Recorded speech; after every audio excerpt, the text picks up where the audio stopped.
You're tuned in to Get Right Fantasy.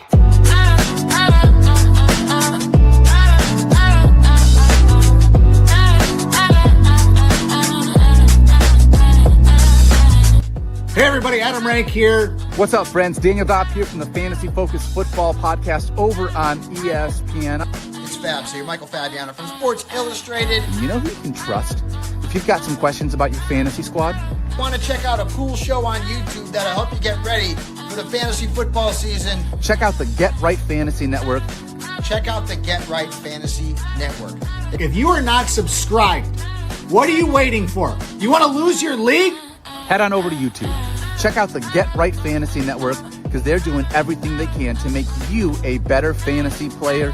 You got to get right with the Get Right Fantasy Network.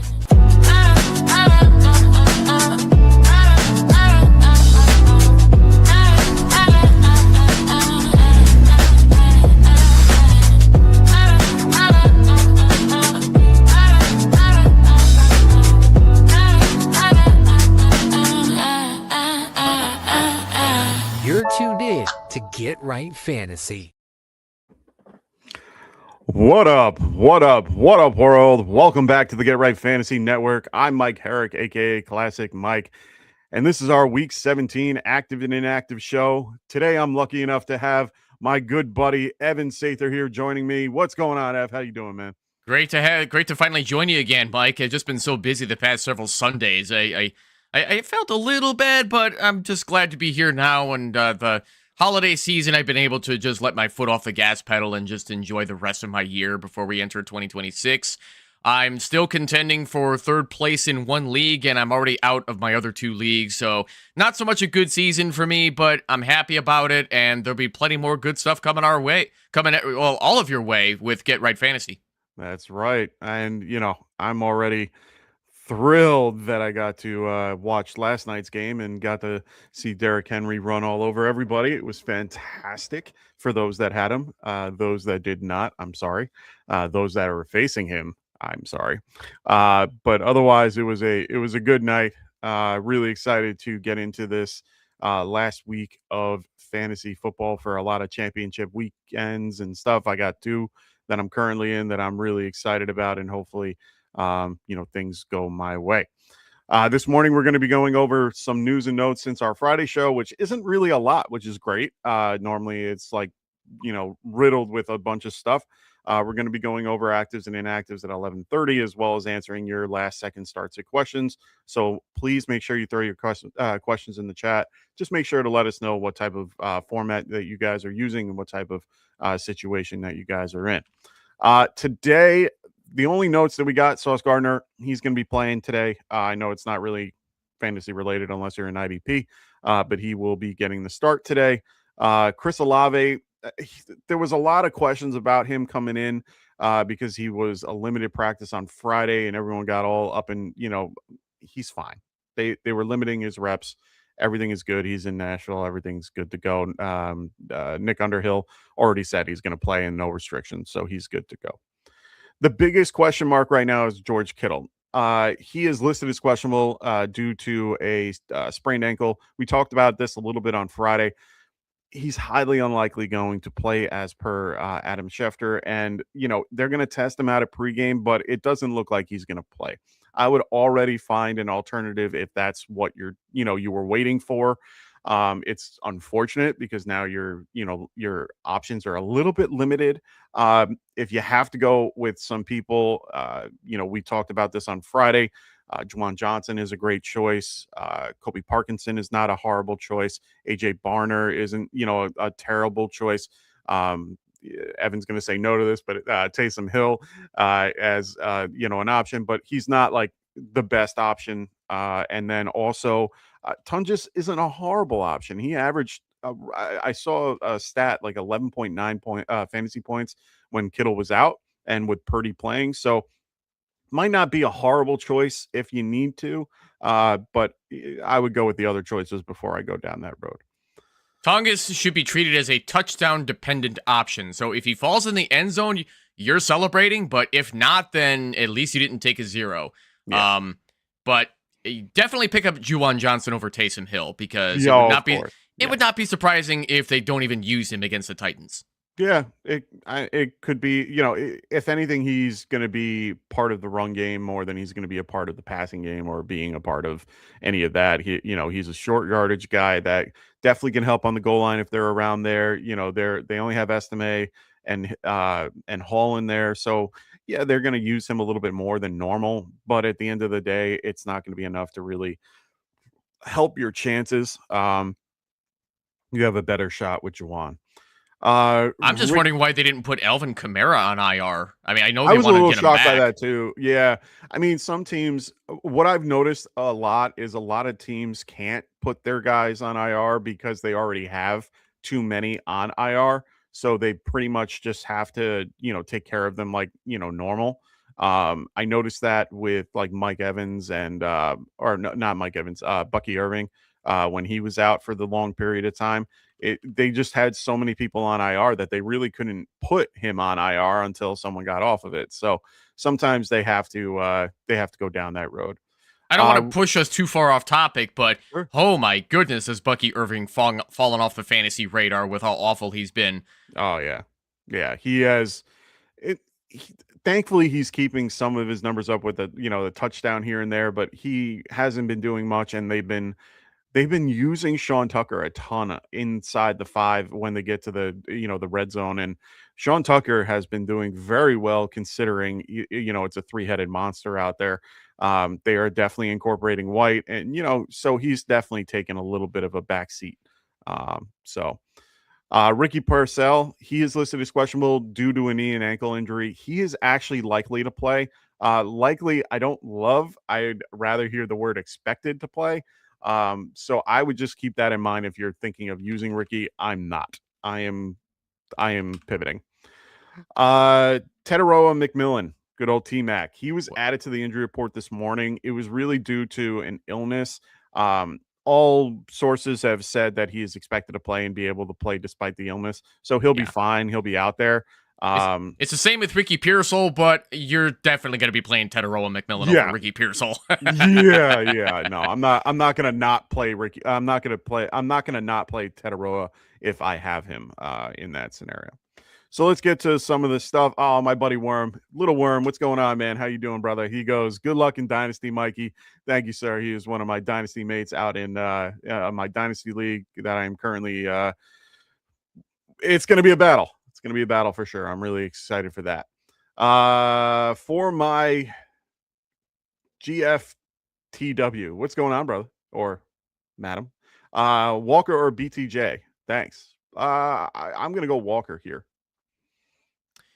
I don't know what format this is. I need more information than this. It's not as simple as a vacuum. I need to know the format and scoring because it does matter because Walker's not a big pass catcher. True, but I am going with the guy that I know will have more volume in this particular offense and is a little bit. This is a good matchup for him in general. Okay, 10-star. Okay, PPR. Yeah. Thank you. Yeah, I think I would lean more towards Kenneth Walker as well, being that, as we were talking about on Friday, Brian Thomas Jr., for whatever reason, cannot develop any chemistry with T-Law. So, Walker, I have a flex in number 37, and Brian Thomas is... how far down is he? I have him at 59. So, I'm going Ken Walker in this case, now that I know it's PPR for sure. Yeah, I mean, for me, it wouldn't have mattered. I like Walker a lot more than BTJ. If I'm in any format, it really doesn't matter to me because in this particular case, he's more guaranteed to touch the ball. It's a good matchup for him. Even the line for this game is, they're favored by 7, 42-point over under. I rather have the and it's definitely in favor of the Seahawks when it comes to point totals. So I am going to lean Walker over a guy like BTJ, even though they are favored by 5.5, and this is a higher point total. I don't trust them to, I can't sit here and tell you what's going to happen of like who's going to get the ball more. I already know Walker's going to get the ball at least, 20 or at least 15 to 20 times. I'd rather have that. And that's on the high side, to be fair. Ooh, this is a great question. Martin Castillo, what's going on? He goes, Purdy or Brissett today? So under normal circumstances, I'd go Brock Purdy over Jacoby Brissett simply because Brock just has more talent in his receiving core. But Ricky Pearsall is expected to play despite the injuries that he has, and he's been having trouble building chemistry. He just can't stay healthy. I mean, that's been the biggest part of his problem. And now George Kittle is not expected to go tonight against the Chicago Bears. That's a big blow to this 49ers offense that they cannot afford to lose. And they're going to have to rely on Juwan Jennings all night long, too. So unless Purdy completes a lot of passes to CMC, I think I'm going to lean more Jacoby Brissett at this point because at least he's got Trey McBride, and he's making Michael Wilson look better than he actually is. Yeah, and they will have right now Marvin Harrison Jr. is expected to play. He'll be on a pitch count, but he will be out there. So at least they have weapons available to them. They've been getting Michael Carter a little bit more involved. Bengals defense is just garbage comparatively to the Bears. Bears tend to be doing pretty well as of late. So for me, I rather stick with Jacoby Brissett. He's playing for a contract next season. He's definitely going to be involved a lot more. He throws the ball a ton more. I like Brissett just a smidge better in this particular matchup. Mike Lopez, what's going on? He goes, good morning, guys. Happy holidays. We liking Hurts over Taylor Shuck. Tyler Shuck. Tyler. No, anyway, Jalen Hurts, I definitely have over Tyler Shuck. I have him at QB 8 and Tyler Shuck at 13. Okay. Yeah, the game in Buffalo right now is going to be windy. Sorry, let me change that. That's the Cleveland game. The Buffalo game is going to be rainy. It's going to be gross. Well, no, what I'm trying to go at is I'd probably lean Hurts just a smidge, and it's really just because they're going to be running the ball a lot more. That means Hurts with, QB runs, his floor is a little bit higher, but Shuck can run the ball too. We've seen it. He's not as, I can't say that he's not as good of a runner, but they are both pretty, good at getting out if they need to. Well, to be fair though, Shuck has to run for his life because his offensive line is so. Yeah, I mean, he has taken 6 to 8 carries since the bye week, but that's not necessarily a good thing. I mean, yeah, he did take it himself against Tampa Bay, but Carolina was not about to let him do that, and the Jets didn't even let him do that. So I don't see why Jeffrey Simmons and the Tennessee Titans defense would let him do that either. Yeah, I get it. I'm still leaning Hurts here. Better weapons all around. It's easier for him to get around, to do well. I don't like Hurts as a quarterback. I'm not a fan, but for your championship week, I'm going Hurts. Says the Giants fan. It's not just because of that. It's part of it. Marcos going, Bonus Diaz, what's going on, man? Great to have you as always. Hola, Marcos. ¿Cómo estás? My Spanish is awful. Oh, mine too. And yeah. Also, Mike goes, how are we feeling about Bucky Irving? We just talked about that a minute ago. You just missed it, my man. You just missed it. I didn't really say anything of substance about Bucky Irving, though. All I said was, gosh, I can't believe he fell off.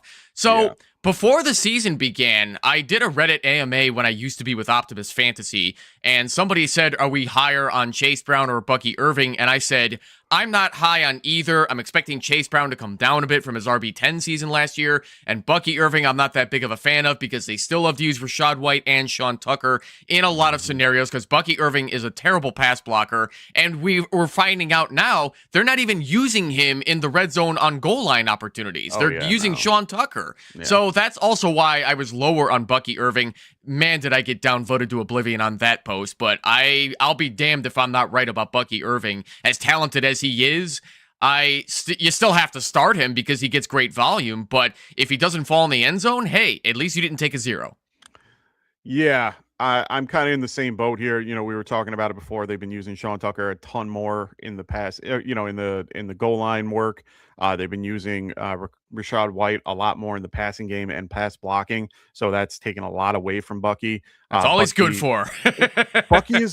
Bucky is a talented runner, but he is not, he has okay hands. He doesn't have the best, and at the same time, they don't utilize him as much in the passing game. Rashad White is much better in the passing game. So is Sean Tucker. Sean Tucker does have the ability to catch the ball and does well out the backfield. He's more, Tucker is more of an outside runner.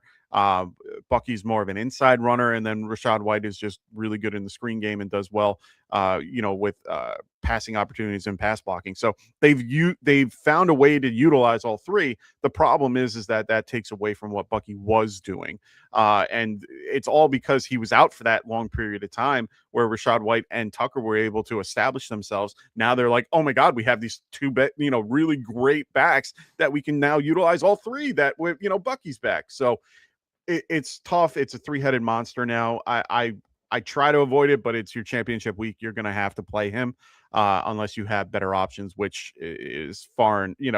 I don't know what those options might be, but he's probably your best option otherwise. Marcos goes, Drake May or Stafford? This one is a tough one, man. This is a tough one. It's not that tough. I got Drake May at 2 and Stafford at 6.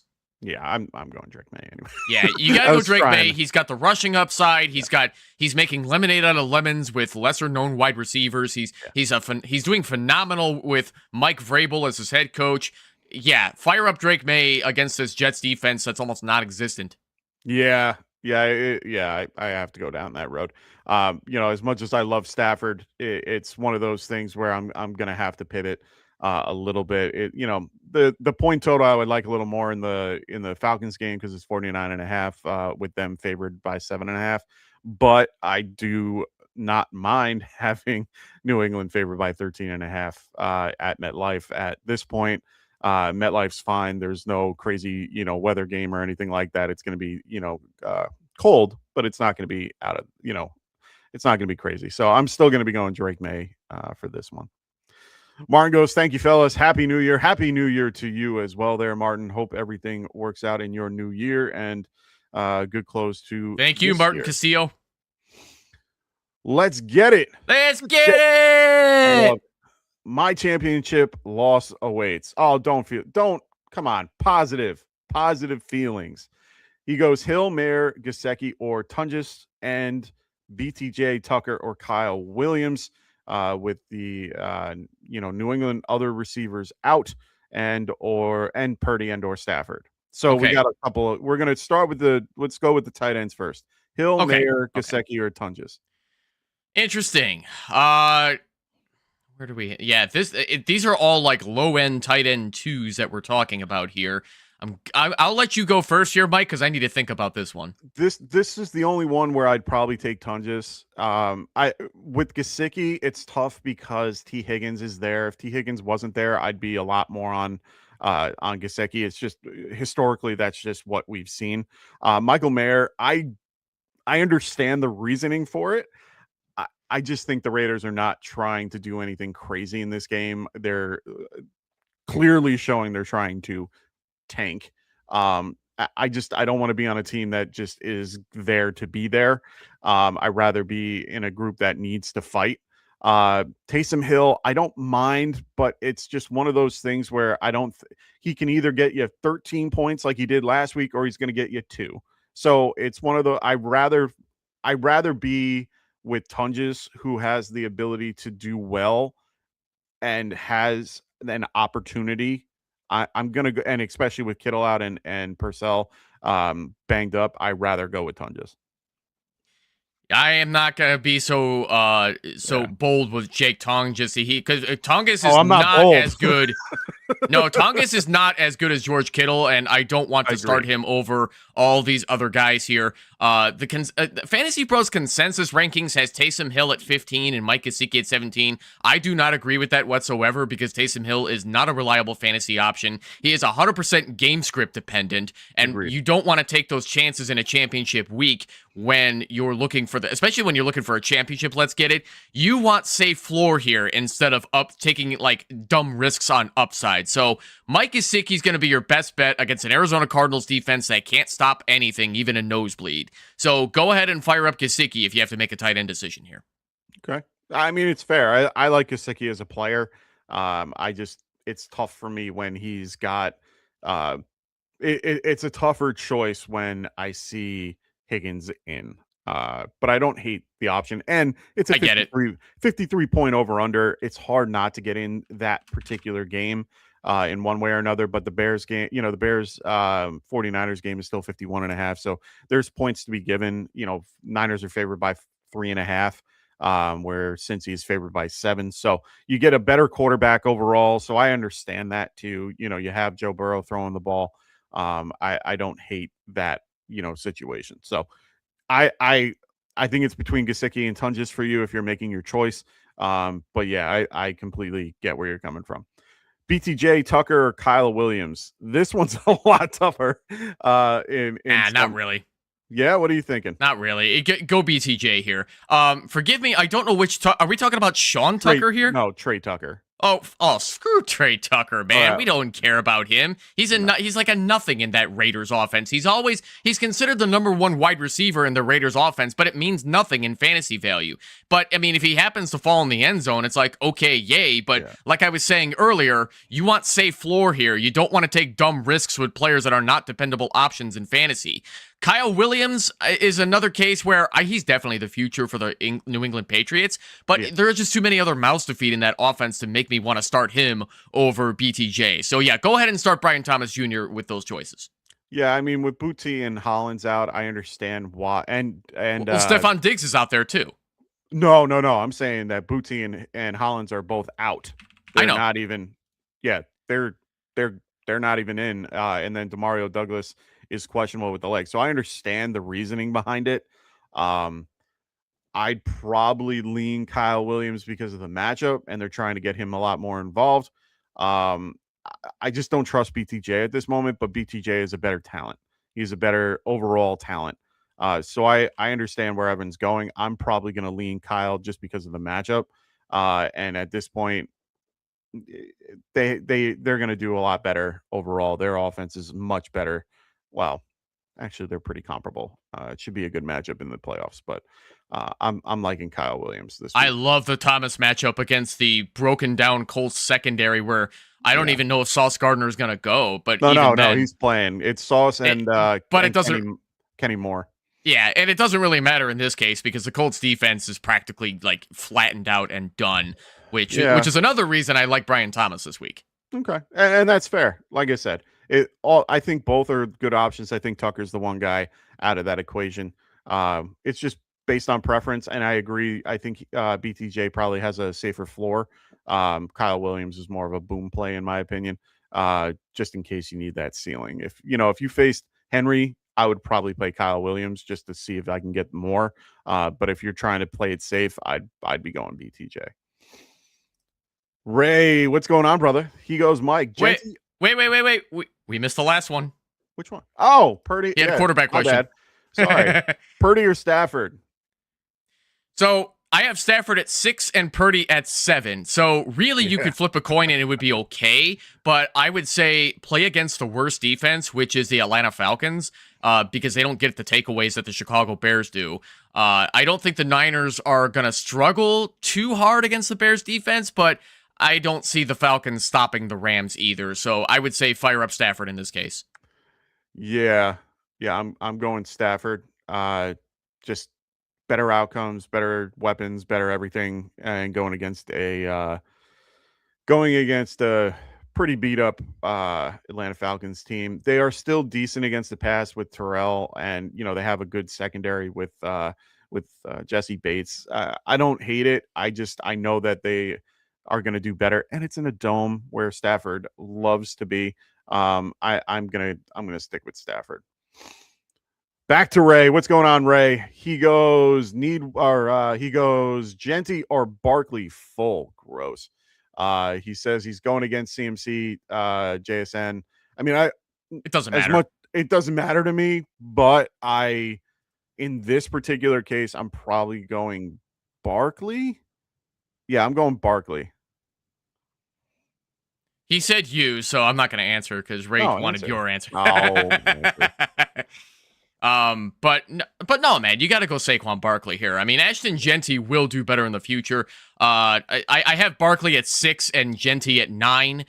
They're both pretty good matchups because the Buffalo Bills are notorious for being horrible against stopping the run. Yeah. And I Without think you it, have all to of go it. Saquon Barkley here. Yeah, it's Barkley either way. It's going to be crappy weather game. They're going to have to keep the ball on the ground. They're going to have to run it. Genty, they already were saying that he was hurt. Like he's expected to play, even though, like all these different things. One note I wanted to add with that, just because it's going to be rainy and yucky-ish weather in Buffalo, that does not mean start benching guys like A.J. Brown and Devontae Smith or just any other pass catchers that you have on either team. You can definitely start them because both teams will have to throw the ball at some point. And they find ways to get the ball in the hands of their receivers, even if it's like 25-mile-an-hour winds and like invisible, because the Buffalo Bills have to do it anyway. They're used to this weather. Yeah, they're used to it. And it's at home. This is a game that they need. Regardless, they need to stay up in their division. And on top of that, Josh Allen tends to play okay. Plays a little bit better in these types of weather games. And on top of all that, it's like 9 hour. It's like normal wind at over in Orchard Park. It's like 9 mile an hour. It's not anything crazy. It's just rain. It's so fine. for him, and it's mildly warm there. Like it's like 40 degrees, which is not normal for them up there. So I'm still going Barkley in this case. I just don't trust Genty in this matchup. Martin goes, need one. Parker Washington. I know it's Sanders from the Raheem Sanders or Rashid Shaheed. Sanders. There we go. And then Shaheed. I'm going to go Parker Washington. Give me a second. I need to think about this one because now we're talking about lesser known guys that, Rashid Shaheed is at least a better known guy. I kind of lean more toward Shaheed, but he's just slowly getting integrated in that Seahawks offense. So he's not necessarily somebody I'm dying to start. And in my flex, I have Shaheed at 97, Parker Washington at 77, and Raheem Sanders at 116. So, yeah, it's got to be Parker Washington. He's going to be the more dependable option. Raheem Sanders starting for the Cleveland Browns doesn't mean jack shit to me. I don't care. Cleveland is a nothing to me at this point. Their offense is done. Poor Shedeur Sanders is not going to have much to do but run for his life. So, just go Parker Washington. Don't even think about it. Yeah, I mean, the only way that I would maybe turn to Sanders is if Dylan Sampson's out, and that's an unknown at this point, but it looks like still he's wouldn't play. Okay, fair enough. No, I get it. I'm only saying because of volume. He's just a safer floor if that's the case, just because there's no one else behind him. Parker Washington I like a lot better matchup, better situation. So I'm going that way as well. Ray goes, Fannin, Pitts, Henry, or Taysom Hill, full PPR. Well, it should be Kyle Pitts, considering how much better he's been doing to finish off the season. Finally having, because I have Kyle Pitts at tight end 2 this week, even against the Rams defense.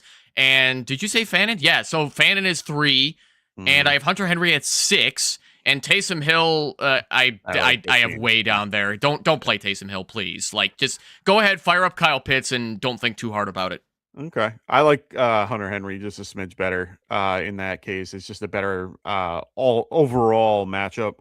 He's a safer floor for me. I think Pitts is definitely a higher ceiling when it comes to that game. They're going to have to throw the ball. They're already underdogs by 7.5 at this point. And with Drake London, a unknown and, questionable, but expected to play, I would definitely be okay with playing Pitts in this. But for me, it's Henry. I just like the matchup. Marcos goes, pick one flex, full PPR. Blake Corum, Rico Dowdle, or Monangai. I'm going to go... That's a good... I think I have to go Rico Dowdle here. All number 2s. Well, Rico's still the one for the Panthers, but... It's you know how it is with the Panthers. Like they'll give Rico lead volume, but sometimes if Chupa gets the hot hand, they'll keep feeding him. But I think I'd still go Rico here. Yeah, it's just a tough matchup versus the Seattle Seahawks. I think I might go in the same boat with you with Dottle though. Just more he probably has the most volume out of all these guys, and I think he can do well in this matchup overall. His teammate Tedoroa McMillan, he's going to be active today, despite his listed as being with an illness at the start of the game or at the start of the day. So we're starting to get actives and inactives thrown in. So those that throw their questions in, don't worry, we're going to get to it. Let's get it. He goes, would you guys still consider BTJ if my other starter is Myers? Sure. Okay. Living in the flames of the Jaguars. Yeah, why not? I don't hate that particular scenario. Sometimes it works. Right now, with what Trevor Lawrence has been doing the last few weeks, if you're looking at his numbers, he's still attempting 30 or more passes per game, completing at least 20 or more. And he's gone over 300 at least once out of the last 3 games. So he's spreading the ball out. He's had, 10 touchdowns in the last 3 games. I don't hate that. Yeah. Someone's going to get the ball. Breaking news, too, is separate from this question. It has been confirmed that Tedoroa McMillan is active today. He will play. Yeah, that's what I just said that. Yeah. Okay, yeah, I must have been looking at Twitter as you were just saying that, too. So multitasking can be hard sometimes. We do have the same notifications for these guys, so I get it. My Twitter in my browser window takes a little bit of time to refresh, too, and yours, whatever you're using is probably a hell of a lot faster than what I got. I'm just using the phone. So I'm starting to get some actives and inactives in. We got Marvin Harrison Jr. He's going to be active today. Nothing for the Bucks that is concerning. Bashal Tutin is going to be out today, which we already knew ahead of time. It looks like Noah Fant will be active today for the Bengals. He was on the report for a minute. Nothing else really crazy at the moment. Still waiting. Harold Fannin and Dylan Sampson are active today. They will be active today. Chris Olave is active, even though he was questionable. We already knew that Alvin Kamara was going to be out today. Dylan Sampson will be out today. Dylan Gabriel will be out today. He is inactive. Bashal Tutin, we already knew was going to be inactive today. He is out. Still waiting on a more. There's not many today because there's not a lot of 1:00 games in comparison to the past. So inactives today: Tua Tagovailoa, Dylan Gabriel, Sterling Shepard. As if anybody gives a shit about those 3 anymore. No, it's one of those things where it makes sense. It's good to mention here and there. Interesting. Kobe Bryant will be out for the Seahawks. One of their good corners. He's their nickel corner. He's going to be out today. Titans don't have anybody of merit that we care about. Charles Cross is out for the Seahawks too. That's a good, big offensive lineman for the Seahawks is going to be out today. All right. I got no one else. We already know that Travion Henderson is going to be active today. Looks like Pop Douglas will be active today. Tua is going to be out. Dylan Sampson is going to be, or Dylan Gabriel. You already said that. You're going off the Adam Schefter post. Okay, cool. So yeah, those are all the actives and inactives today. If we see any more that pop up that are meaningful, we will let you guys know. But right now, I think we are good to go. Yeah, I'm most not so concerned about Pop Douglas being able to play today, being that a lot of people are hyping up Hunter Henry, hyping up Kyle Williams, and I think Pop Douglas being in the mix is definitely going to hinder the both of them. But if you have either of them, they're both not bad plays. No, it's a good matchup. They're going to spread the ball out. Hopefully spread the ball out a little bit in this one because they can. Yeah, they absolutely can. Yeah. So Martin Costello goes, last one, guys. You can have as many as you want. Don't apologize. Or don't say that. Darren Waller or Taysom Hill today? It's easily Waller. I'm going to have to lean Waller as well. Yeah.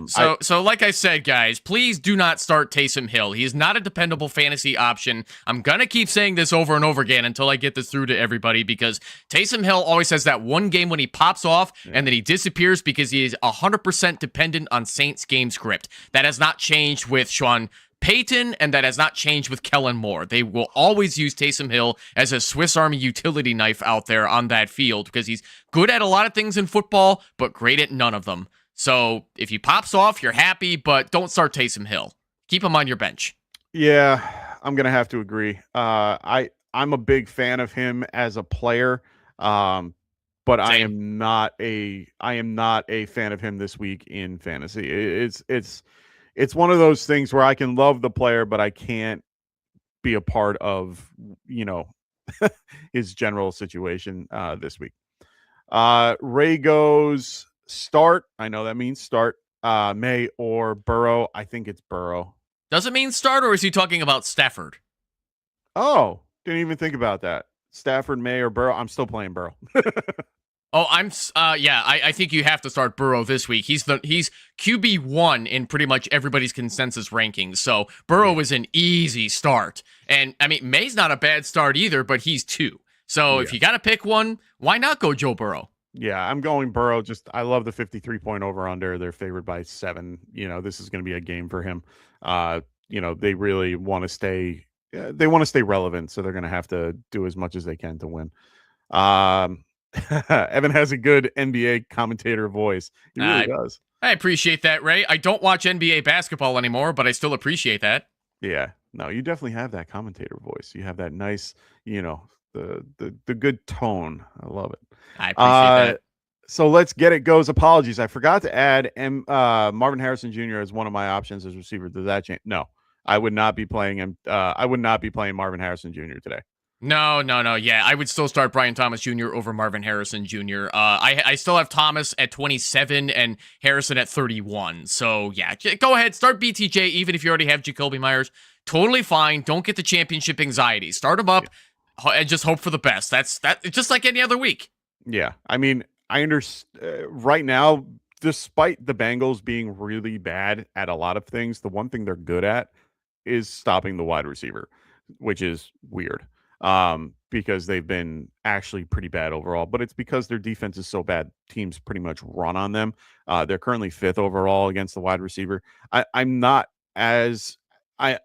now, I am just not going to play Marvin Harrison Jr. Today. Just not worth it. Not worth your time, especially on a snap count. What up, Raven? How you doing, brother? He goes super flex, full PPR, 6-point passing touchdown. Flexing 1, Geno, Blake, or Breece Hall? I got to think about this one. You go first, Mike. This is an interesting one. It's a very interesting one. I might lean Geno because he gives you the best opportunity to win, even though he's in a situation where they want to lose. This game is a 40-point over under, or 40 and a half point over under. At this point, Giants are favored, and that line has gone down from them being favored by 1.5 to the Giants being favored. And this is a home game for them. I like Geno just a smidge, and it's really just because the game script, they might be behind. But at the same time, even if they're not, that means they're doing well, which means Geno is doing well. Blake Corum has to fall into the end zone to make your day. Breece Hall is going against a really good Patriots offense, even though he's getting a ton of volume comparatively. I just don't like his chances. Basically, they're going to be loading the box, going against Brady Cook. I mean, it's just not good for you. I'd rather go with Geno. It's just a better overall option. Yeah, I think I have to lean Geno as well. As much as I'd much rather play one of the running backs over Geno Smith at this point because the Raiders are so bad. But with the ball in his hands and being able to feed guys hopefully he can feed Trey Tucker, but I'm not counting on that. I think Geno Smith, just based on volume alone, is going to be able to be your best shot at Superflex. I'm assuming that you said flex 1. I'm assuming this is for your Superflex slot. So go ahead, fire up Geno. Yeah, I'm going Geno. It just makes the most sense. And I want to I understand the not playing a quarterback in the Superflex spot. 100%, I get it. I'm still going to go Geno here. Like I said, it's a bad scenario. I don't want to play any Raider if I can, avoid it. But I mean, right now he's got to do okay. He's got to continue to play.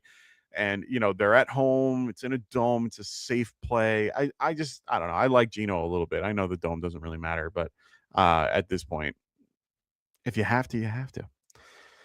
All right. So please throw those questions in the chat if you haven't already. Please, if you haven't already, why don't you guys check out Underdog Fantasy? Underdog Fantasy is one of those great sites, especially this time of year when we're getting into playoffs and no more fantasy going to be around for those that are in those redraft and dynasty leagues. But this is a great way to get involved. Please use promo code GetRight when you register. And right now, their promo is win up to 5,000 times your money. Play 5, get 75. So use promo code GetRight, and this is what you will get when you register. All righty. Martin gets another one. He says, start Swift or Shakur. Full PPR. Shakur or Shakir. I guess either one works. Yeah, I know. That's my New York accent. I'm leaning more. Well, yeah, because I don't like counting on any Buffalo Bills wide receivers because they have their passing game playbook similar to the Green Bay Packers. They don't really have a true number one wide receiver. They love to spread the ball to whoever they could get the ball in their hands to, and they like to revolve around Dalton Kincaid, similar to how the Packers like to revolve around Tucker Kraft before his untimely, unfortunate ACL tear. So in this case, I think I'm going to go DeAndre Swift over Khalil Shakir. Yeah, it's hard to rely on guys like Shakir in this particular matchup in general. I feel a little bit more comfortable with Swift in general, even if he's getting 50%, with Monungai. Going against 49ers, yes, they're a pretty good run-stop team, but I'd rather go with Swift. They like to run the ball. They're going to want to keep the offense off the field. They're going to want to keep CMC off the field. I'm going to go with Swift. They're going to want to, they're going to want the time of possession in this game for sure. What up, Knuckle Buster? What's up, y'all? Happy holidays. Happy holidays to everybody out there. If we haven't told you guys that already, we're almost getting close to the new year, starting brand new shortly after this. Please make sure, for those that are new to the show, you're liking and subscribing to the show. We really do appreciate that. Gets the algorithms up, gets us out there to more people. Also, check out our affiliate podcast as well. Phil at the Extra Point, as well as Kendall at the Fantasy Football Tavern. Make sure you guys are liking and subscribing to their shows as well if you haven't already. Also, check out Evan's show on Barely Fantasy on YouTube.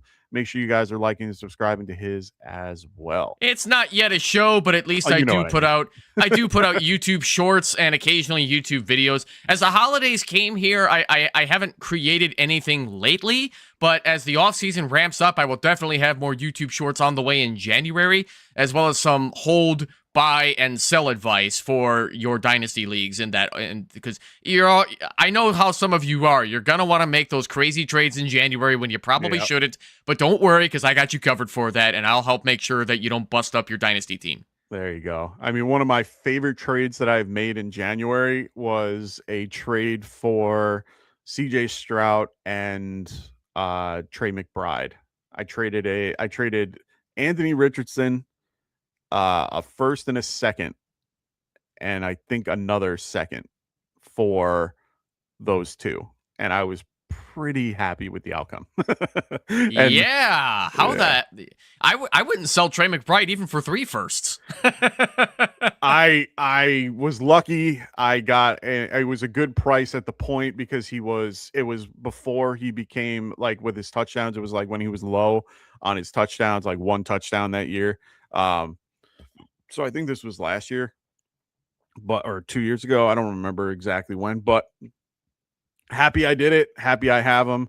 My team name is Bully Tight End because I have him, Sam Laporta, Brenton Strange. I have Gatson. I have Hunter Henry. I have like every tight end, and it's not even tight end premium. So if you need a tight end, reach out to me. How many flex spots do you have, though? I think 3.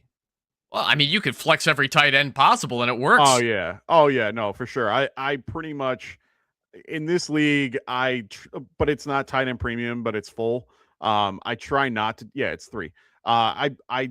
I have a good amount of running backs too. So I have Derrick Henry, Josh Jacobs, Brandon Cooks, or not Brandon Cooks, James Cook, Montgomery, Stevenson. Like I have a good amount of running backs, so I pretty much just put those in. I need more wide receivers, so I might be trading those guys for some wide receivers in the future. But either way, it's one of those things where it is. Yeah, yeah, it's fun. It's fun. That does So sound like fun, man. oh yeah, My dynasty team shit the bed so hard this year, just like it has for the past few seasons. I started early in the 2020s, coming in third place for like 3 years in a row, but it's just not reaching fruition at this point. I've been finishing like between fifth and sixth place. There was a lot of trades that I regret, yeah, but sometimes you got to risk it for the biscuit, and if it doesn't work out, well, sometimes that's just the way it goes. Plus, a lot of my guys like to get injured and put on injured reserve between Sam Laporta, Tyreek Hill, yeah, Garrett Wilson, Rashee Rice, Calvin Ridley. Not that Ridley's that valuable anymore, but I lost a lot of guys like that. It just happens, man. Sometimes that's just the way it goes, and at least it's a fun home league that I enjoy. yeah. I mean the one dynasty league that I'm in that I'm currently in, that I was talking about before in the beginning with Worm when he was wishing me well. I'm that league is a home league. It is a 10-team salary cap dynasty league that we've been doing for the last 8 years. And it has been a long time that I've been building this team. In general, I won last year, but this year is one of those teams that has just been doing pretty well in certain scenarios, and it's just been a really solid group. I'm just hoping that I can continue that today and continue that going against he truly Cali has been truly the second best team in our league. He had a rough start, but then he started building up and doing well. We had one guy just to show you how this league has been going this year. In the beginning, we had one guy who was he was at the bottom of the pile. He was 7-1 at one point and was leading and even beating my team that was 7-1. Or no, I was 6-2 or something. Or no, it doesn't matter. He was winning. He was 7-0. There we go. 7-0. I was 6-1, and he kept up. And then all of a sudden, he got all the way to fourth, and now he's fighting for his life in fourth. So, it was just a really fun, season in that group, and really looking forward to today and tomorrow of these games coming up. So Is his team the Indianapolis Colts? basically, Zing! I mean, his team is one of those teams that we all looked at and we were like, how is he winning? And we looked at it over and over and over again, and you can't comprehend it. He had Justin Herbert, Travis Etienne, Genty, Pollard, Adams, who currently is doubtful, and I don't know why he's still in. Xavier Legette, Debo Samuel, Devontae Smith, Mike Gesicki, is Trevor Lawrence. He's got all these great, he has some great options that all hit, but at some points during the year, they weren't as good and weren't hitting. But there were times that he would go against the team where he would score 98 points and the team that he was facing scored 98. Like he would win those games, like those close, small, but his statistics, if you looked at them, were insane. And like when you're looking at it, his point totals for points for, he was not even close. Like he's number 8 or 9 at the points for, and is considered the fourth best team, when a team that was ranked currently 6th has the most points for and is currently at the 6th. Like it just doesn't make any sense, like when you're looking at the numbers. And somehow he found a way to get to the playoffs, and now he's fighting for third. And we'll see how it goes. It looks like he didn't change anything in his team, so he might be getting that 4th seed, which sucks because in that league, 4th gets absolutely nothing. I've been there. It sucks.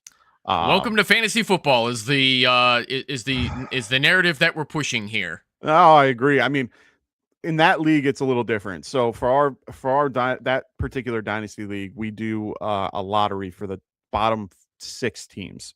So there is no 101 other than those that you have to earn it, and it's a lottery. So in this case, we pick a major championship. So usually we try to do the Masters because it's earlier, but we either do the Masters or the PGA Championship, and we basically pick golfers and everyone picks a golfer. We randomly pick and then have everybody pick their golfer, and whoever finishes in a better spot, that's the order of what we pick.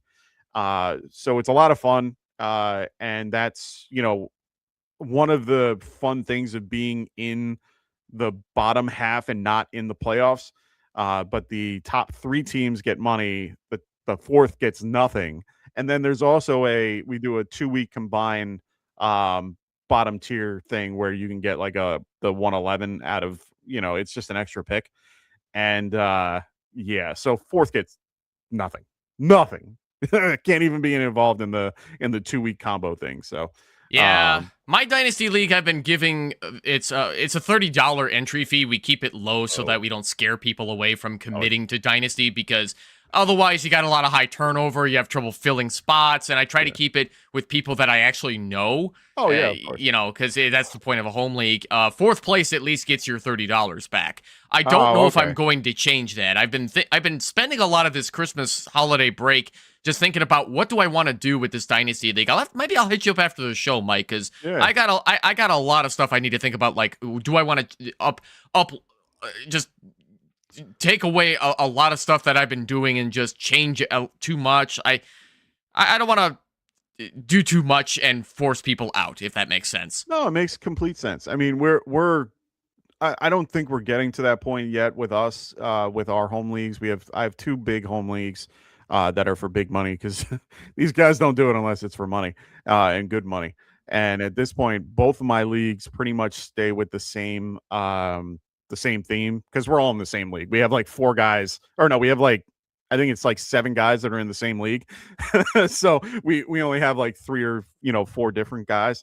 And right now we're at $300 for buy-in for both, and next year it's going to be $350. So high rollers. Well, we're not all high rollers, but every year we basically have the money go up $50 every 2 years. So it just keeps everybody active. It keeps everybody in one of those scenarios where they're trying to, they want to keep being a part of the final pot. The hard part is trying to divvy up the money as it gets bigger and how to keep people active in it. Our redraft league, we have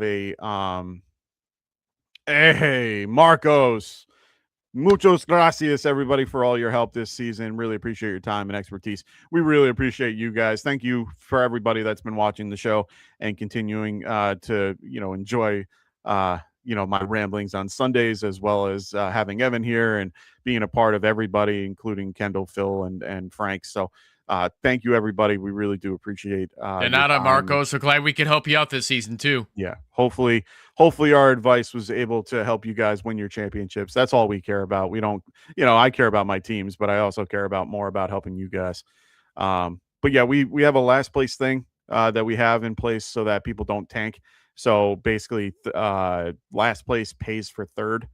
So that's pretty funny, actually. Well, especially in a 300, like a year like this year, where next year it's going to be 350. That means you're paying 700 just if you're losing. Jesus Christ. Well, that's the price you have to pay. So that's why it's interesting and why it keeps things a little bit active. We've been discussing since the money is getting a little bit higher, because that's a lot of money. That's $700 that you're going to have to put in. You're paying for 2. It becomes a little bit much. We've been trying to find ways to make that burden a little less, but still enough to make you go, oh, I don't want to lose. Like if you put it down, if you like cut it in half, then it's like, who cares if I lose? I'll just sell my team. Like that's why we're trying to find a happy median somehow, because we don't want teams to tank. And honestly, it's been working. It's been a really good way to kind of curb how people do things, because in the past we used to have guys still off a full team like at the end of the year, and it was just bad. You were going Yeah. against Juggernaut, and it was so bad. It was like going against a chop league at one point, and it was just bad.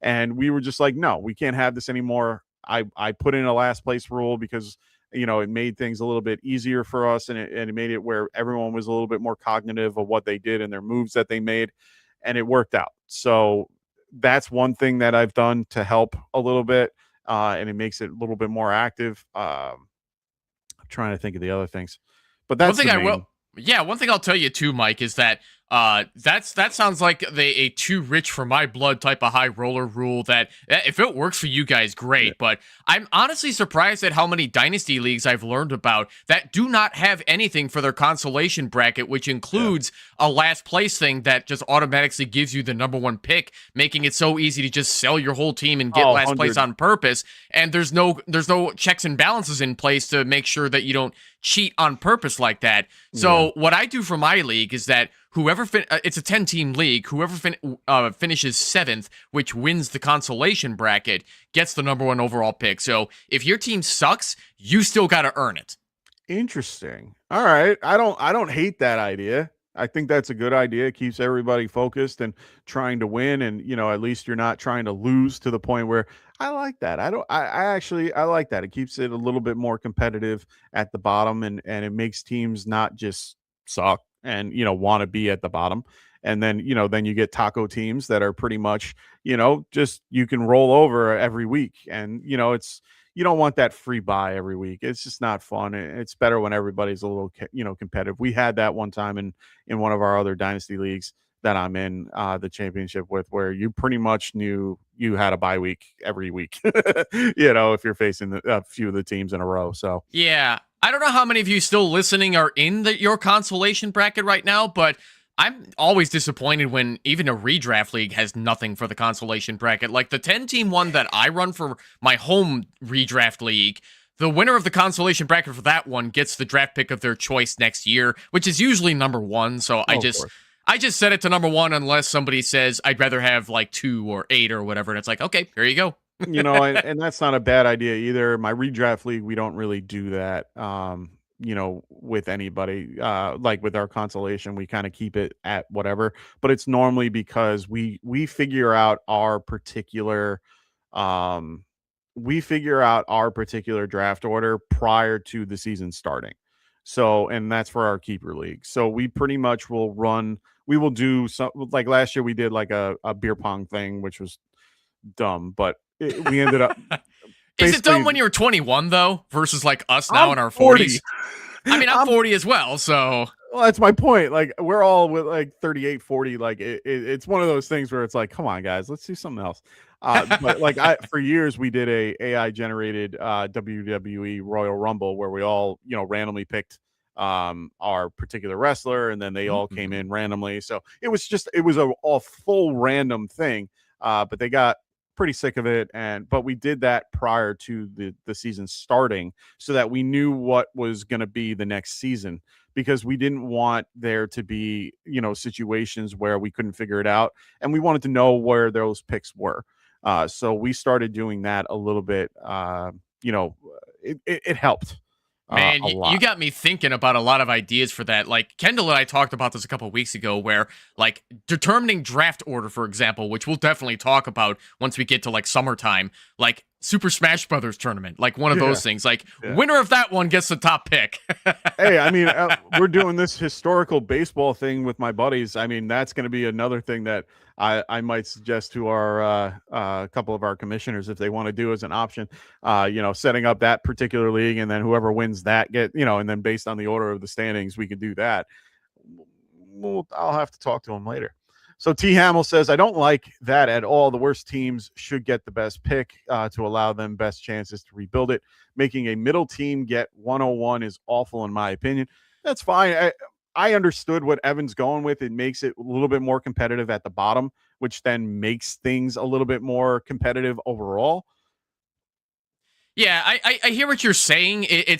But it's kind of like going on the point that I was saying earlier, where it's like ideally the bottom team in theory should get the top pick, but the problem is it's just too easy to cheat the system and just make your team suck on purpose to go, oh yeah, I got the top rookie this year, I win. And it doesn't take any talent to do that. So seventh, I wouldn't call. I mean, it's fine that if you want to call a seventh place team middle, but I call that like top of the bottom half of the league, which it's also based on your particular league. I mean, I'll tell you right now, my redraft team, my redraft league, the home team, the keeper league that we were talking about, that league was incredible. I'm currently in the 7th seed, fighting for the 5th, and I was 8-7. Our first place team is 9-6, and our second place team is 9-6. Our third place team is 9-6, and our fourth place team is 9-6. When the 5th place team is 8-7, and then the 6th place is 8-7. We were a highly competitive group last year. It doesn't mean that your team sucks. It just means that it keeps it more competitive, because our last place team was 2-13. So it's one of those things where, as much I agree in some situations, but with Dynasty, you want to keep everybody competitive. If you're selling off your team, where you're pretty much selling off every player that you have for a first-round draft pick, and you're having 10 first-round draft picks next year, doesn't mean your team's good. It just makes it where your team sucks so bad that it kind of hurts the top. And you want everything to be competitive throughout the whole league. I don't want to have teams that are 1-15. I just don't. I don't want 1-14. I don't want that. I want to have everybody in a decent, 6-9 type scenario where everybody is competitive, and it makes things more interesting leading up to the championship week. If you want to be the team that sucks and tanks, then you know what? You shouldn't be rewarded for that. I'm sorry. Yeah, you put it in a beautiful way that I couldn't have worded any better, Mike, because that's exactly the philosophy that I have for the consolation bracket in my Dynasty League, and I'll put it in better context, too. So, yes, the winner of the number 1 pick in my Dynasty League finished the season 6-8. Not the worst team at all, but they were barely squeaking by some of these teams to, get that win. It was pretty competitive at the bottom. Yeah. The worst team this year was 2-12, and they still had the chance to get it, but they just didn't. They finished above projection, but just didn't beat the 6-8 team. Which it happens. It's not necessarily a guarantee. Sometimes if you got the worst team and you happen to get there, congratulations. But that's the thing. Is I like to make people earn it, as opposed to just letting people just sell the whole team, and it takes no talent to get to the bottom. It's just one of those things. Agreed. And that's why, I understand how some leagues do that, and it's fine. They have their reasoning for it, and it makes sense. Whatever you want to go with max point, what is it? Max points against, or whatever the stat is to be at the 101. You want to do that. That's fine. That's your choice. That's your, type of league. But at the end of the day, it's not competitive. Speaking of max points against, you want to hear something insane? My Dynasty League, the team with the best record, 12-2, most points put forward and most points against. I don't know how the hell Andy did this. No, that's fantastic. Well, but that's what you're looking for. You're looking for a competitive league that has a situation, that can be like that, where you're going against the toughest groups every week. You don't want to have a guy just shit the bed every week and then go, oh, I get the 101 next year.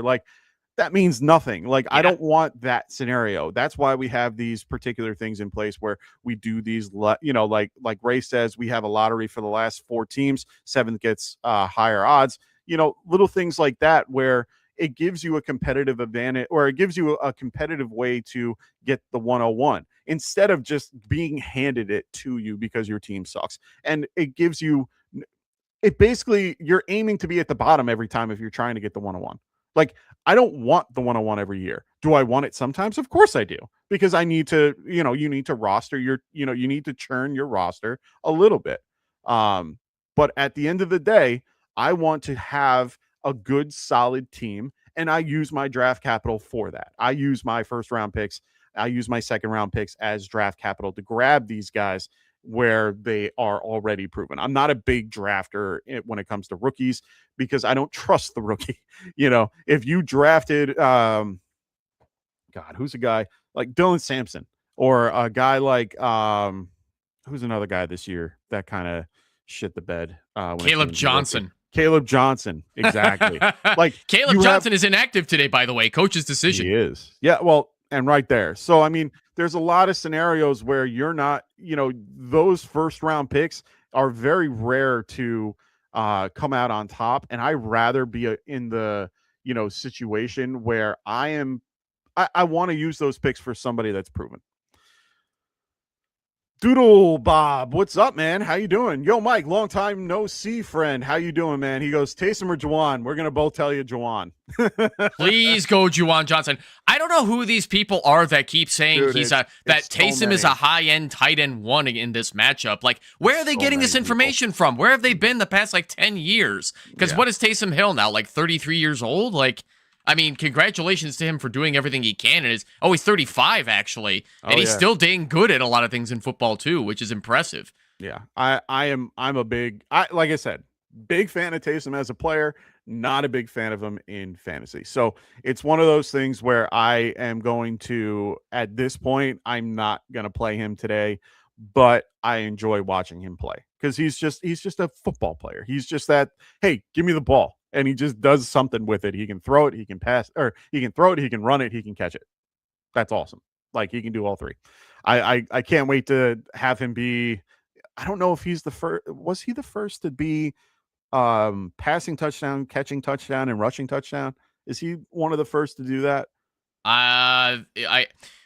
That may have gone to somebody else, like a Cordell Stewart. I have to check to look because I'm curious about. I got to look at that off camera because I'm kind of curious because I know that that is a very small group of people to be able to do something like that. I know Marcus Mariota was able to catch his own pass, but that's like a rare occurrence. Catch his own touchdown.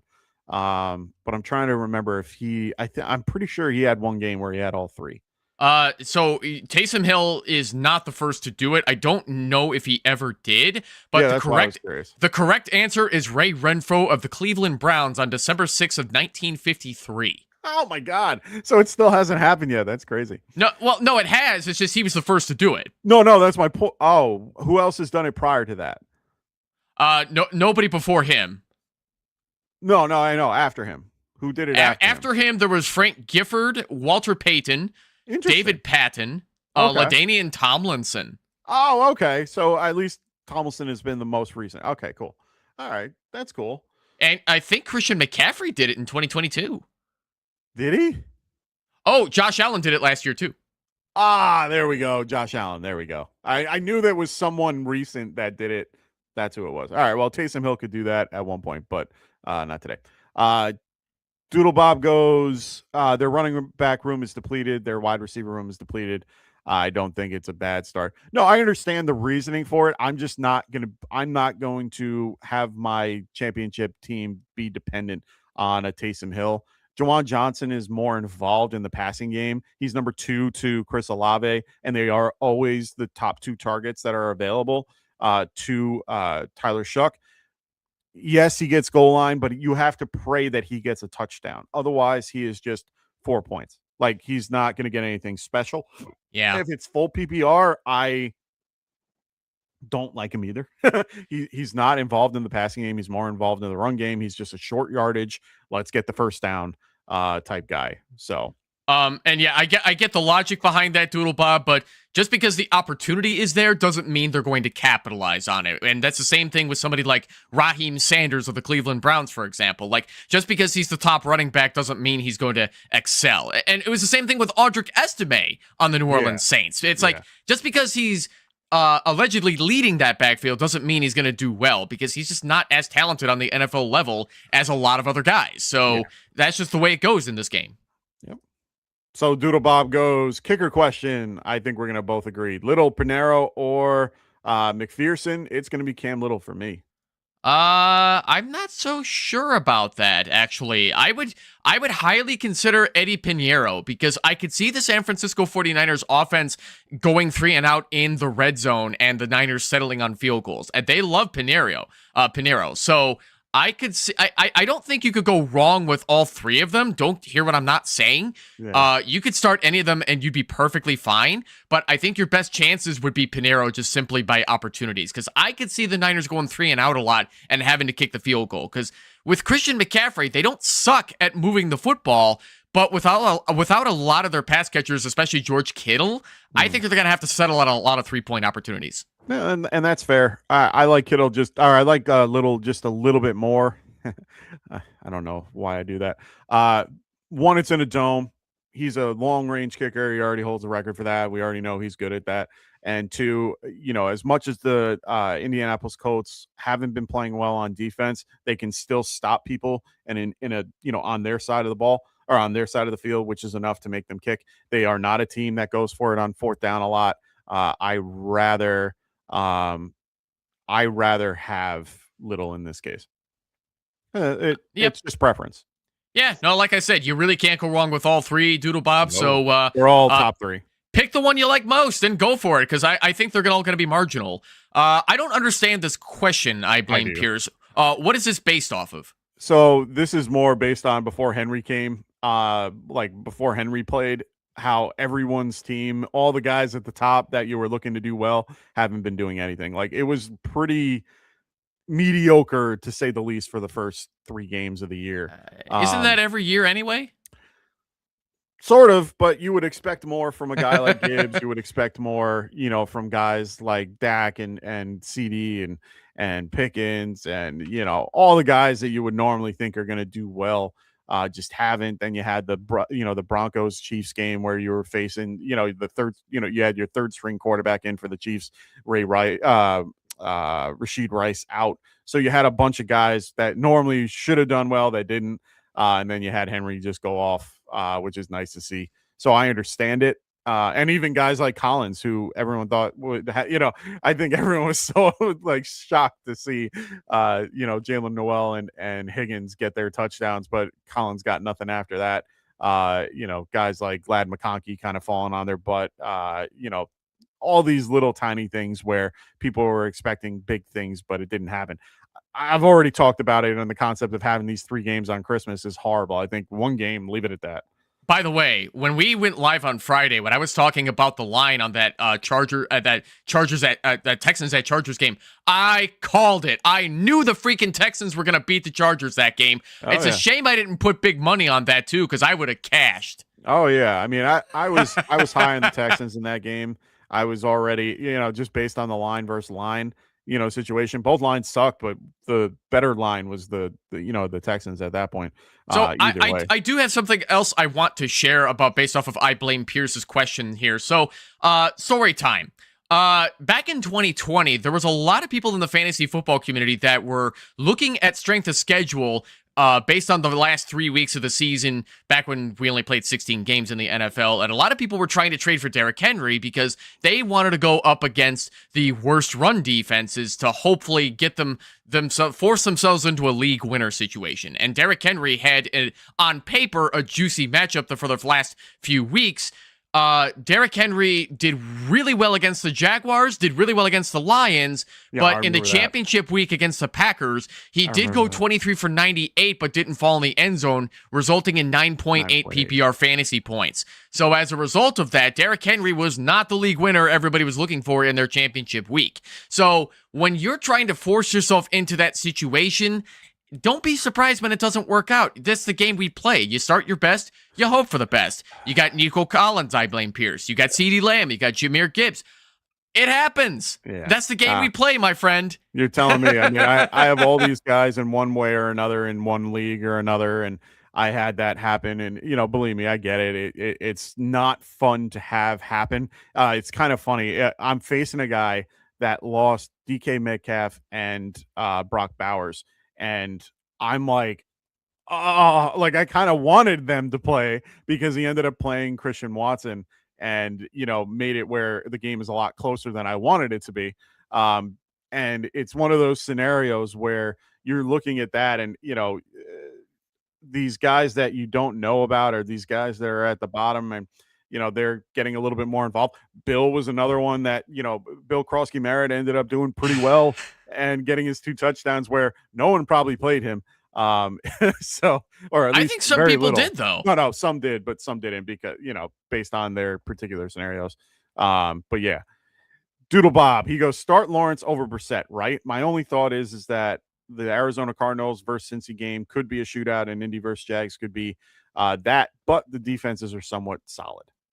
Yeah, I still have Trevor Lawrence at 5 and Brissett at 8. So, yeah, go ahead and fire up T-Law.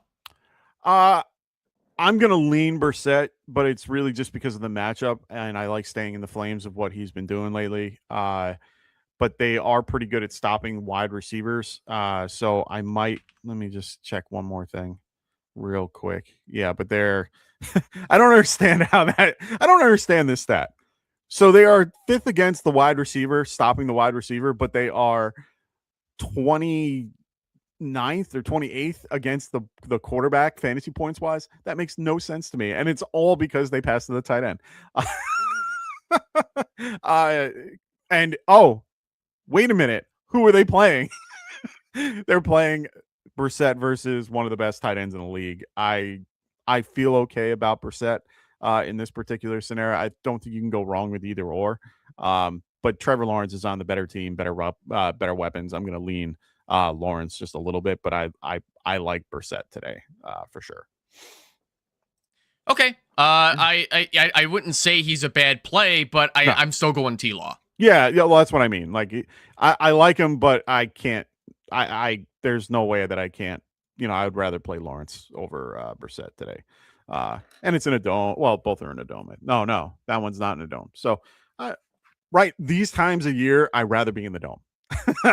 Like, I don't care about sometimes the weather doesn't always matter. I care about the dome. It's just more of a controlled environment. I'd rather be in a situation that I, feel more comfortable in. Thankfully, a lot of the games this week are in domes, which have been very helpful. But the 2 games that aren't are going to be the Cleveland Browns and the Buffalo Bills. So those 2 games are going to be wet weather games. Everyone else is pretty much in a decent scenario in one way or another. So just know that going into your matches. Yep, they'll put in their longer cleats and hope for the best. Yep.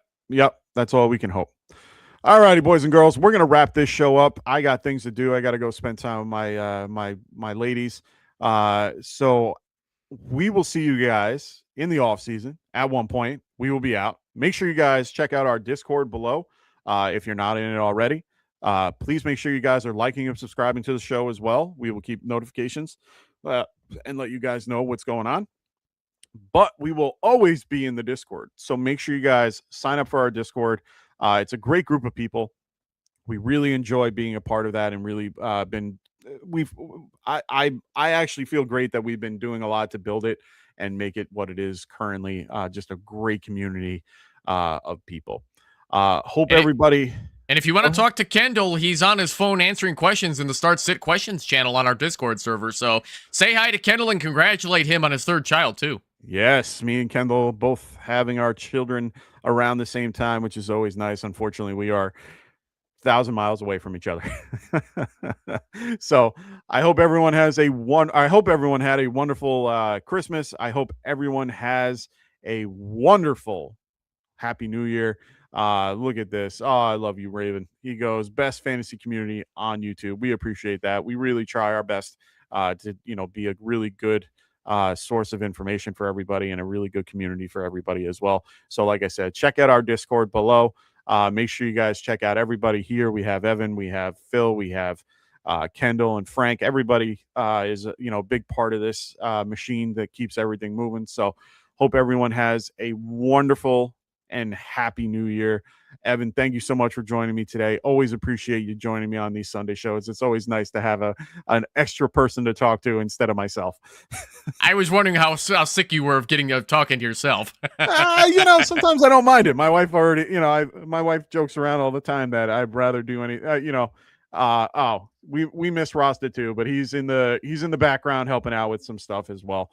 He is working on life and making, trying to get himself in a good spot. Hopefully we have him back soon. Yeah, don't fret about Rasta. He's still around. He's just like Mike just said, behind the scenes. Yep, behind the scenes, keeping us laughing and keeping us involved. I gotta congratulate him on he is now a grandpa. He is a grandpa. He's an old man now. So yeah, he's got life going on. He's got to handle all his stuff. So congratulations to Rasta on him being a grandpa. Yeah, so hope everyone has a wonderful, happy holidays. We will be back at one point in the near to distant future, probably after the Super Bowl, and then as well after free agency. We should be back doing some mocks and things like that. Like I said, best place to find us in the Discord. So please join our Discord, and we'll see everybody soon. Please like and subscribe. We got 51 people watching, so please make sure all those people on there are liking and subscribing if you haven't already. We do, but it's do. all love. It's all good, man. Felt good for my Bears to get that dub over you guys too. Hey, you know what? I'm rooting for the Bears. You guys are in a good, you guys have worked your way up, and I wish only good things for the Bears this coming playoffs. So happy New Year to everybody. We will see everybody next season. Good luck to everybody in your week 17 championships or third place championships. I will see you guys. Evan will see you guys next year. Later.